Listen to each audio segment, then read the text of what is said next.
Alright guys, it's time to talk about late round, clutching, and retaking for CT side. So the important thing about this is to realize there's two different aspects. One, you're alive with your team, and one, you're alive by yourself. So I'm going to try to jump through the first part and second part pretty quick so that you guys can get the idea of both, and then go put this into practice. Now, if you're alive with teammates, there's like 2 or 3 things that you need to think about when you're retaking. So let's say they took A or B. It doesn't really matter in this case. We'll just use A since it's closest. You have to think about pacing. So how long ago did they plant the bomb, or what area of the map they take that you're trying to retake, and did they plant the bomb yet, right? So that's how you determine your pacing. Your coordination, so fighting with teammates at similar angles, and then nade usage. And then if it's a 1vx, we're going to talk about like isolating fights and stuff like that. So as a long player, let's go through a retake really quick. They took A. They didn't come from long A. Maybe you killed a guy, or you didn't kill a guy, and they took A, and it's like a 3 versus 3, 4 versus 4 type situation, and they took A. First couple things I'm thinking about right away are, is my Opera still alive? Is my Opera like holding something like this? Because then they're not going to be able to peek me here, and I can kind of creep up, hold the long door, and I can kind of walk up. So be aware of your surroundings, and then coordinate your pacing with your teammates, right? So I'm trying to control my pacing by saying, okay, they have A. And now I'm coordinating with my teammates by saying, okay, well, my teammate's watching top A. I can kind of look at this, and I can be exposed to this if I really want to be, and I can kind of be here, right?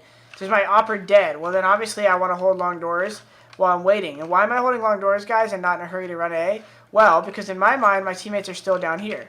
Now, it's a different story if my teammates are already coming up spawn, they rotate and they're fighting, then it's okay if I kind of like briefly just look at long door and then come fast, because if we kill all the guys at the A bomb site, then I could turn around at the end and kill this guy. That's why pacing is one of the biggest parts of retakes, right? You want to retake the site as fast as you can, but if your team's all in CT spawn here still, you don't want to be taking fights right here when your team's not ready. You want to be trying to peek the same things together, and what can you peek together? Well, this whole wall can be peaked right here. Obviously they could hide at some angles, but you want to be taking these fights together. So you should be trying to creep up the long wall here so that you could peek all of this stuff at the same time as these guys. Now you can apply this logic to other areas of the map, right? Second thing is grenade usage, right? Coordinate grenade usage. A good flash, if my teammate's coming up spawn, would be something that wouldn't blind them while they fight those guys. So I could flash over to the right and come up with them, and that's going to make it so if my team's coming up from spawn right here, the T's are going to have to turn, and that's a good flash. So you're going to have to spend time thinking about these things. I'm not going to tell you every good flash on every site, right, in this course.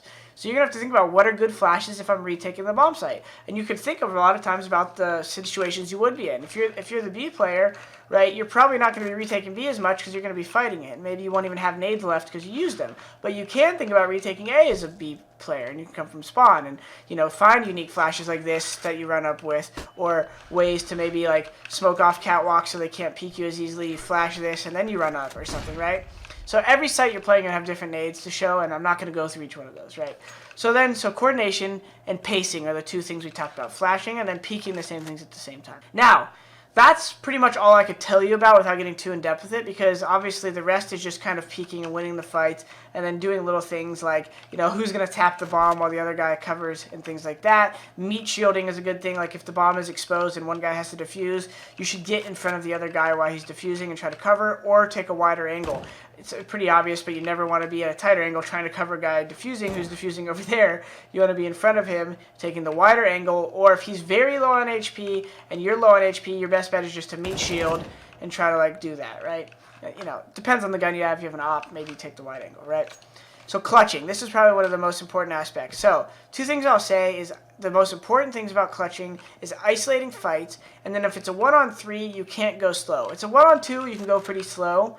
On CT side, for instance, this is only CT side. If say it's a 1-on-2 and everyone's dead somehow and you're coming up along A, the key aspect here is isolating fights. You don't want to just run out here in a 1v2 and be like this, and there's a guy top A and a guy catwalk, because if you run out too wide on an angle, you're not going to get the fights you want. So a good idea is always to try to isolate fights, which means you have to take tighter peeks. So peeking things like this and getting this kill, and then you can come out wide and get this kill. But if you just want to run the wide route here the whole time, you might get into this fight, and then a guy who is maybe watching cat flank from right here, who knows you're long, he's not worried about spawn, he's going to be able to turn and fight with you right away. You get the point. You want to isolate fights. If it's a 1 versus 3 especially, you have to go fast. So one of the worst problems I see if it's like a high number, like a 1v3, people are walking walking, and they're so worried about getting spotted. But if you take forever on a 1 versus 3, even if you get the first kill and the next guy's here and the other guy's cat, even if you get this kill, this guy's going to probably just be like, all right, if I'm not in a position to kill him, he's just going to hide and delay. And this guy's going to hide and delay. So anytime it's 1 versus 3 guys, you can't go super slow. Unless you're already like right here when it's the 1 versus 3, and you know one guy's here and 2 are on cat, then yeah, maybe you have 35 seconds. Very situational. I could talk you through every situation again, guys, but that would take a long time. So realize 1 versus 3s generally have to go a little bit faster, and that's the only chance you have to win, or you're going to save. But it's 1 versus 2, you can take your time a little, but you always want to be kind of progressing and taking routes where you're isolating angles. So don't be taking the wide routes. Take the tight route here. Peek this, peek this. If no one's peeking you, then you creep up on this guy and get this kill and then kill the catwalk guy or something, right? So on CT side, guys, always trying to be isolating angles on a retake. You can say the same at B. You know, you think it's an unbeatable situation because the guy's here and here, but what you could do is you could isolate the angles.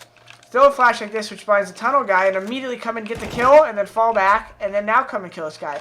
Always try to be thinking of ways to isolate enemies, whether you have utility or not. And if he is tunnel and he's not watching, you know, or if they're both watching it, you just have to sometimes accept that it's going to be hard. You have to do it fast. You have to come in, try to kill the guy really quick, and then back out. And if you don't do that, you might die. But that's the only way to win 1 versus 2s, is to control the angles you're fighting and isolate them. And 1v3s, you got to pick up the pace a little bit, guys.